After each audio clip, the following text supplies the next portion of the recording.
ayaw na sa'yo. Pinipilit mo pa rin yung sarili mo. Ito po si Mama Loy. At ito na nga. Minsan, di ba, ang hirap para sa atin tanggapin na ayaw sa atin ng mga gusto natin, tao. Kaya ang ending, nasa-stress tayo, nalulungkot tayo. Oh, aminin mo. Minsan naubos yung oras natin kakaisip kung bakit ayaw sa atin ng ibang tao. Pero hindi natin naisip yung mga taong gusto tayo.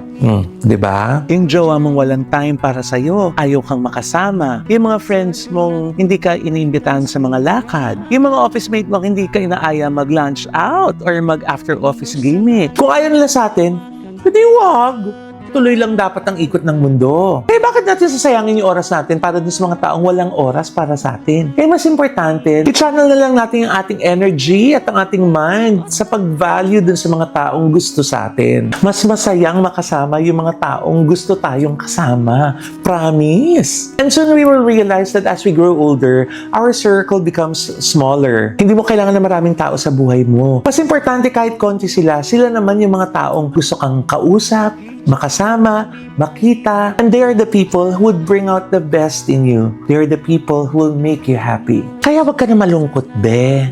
Kung may mga taong ayaw sa atin, lagi mong isipin na maraming tao na magkakagusto sa atin or gusto tayo. Life is short, kaya we should spend it with the people who appreciates us and knows how to value us. Kaya laging tandaan ha, choose the people who choose you.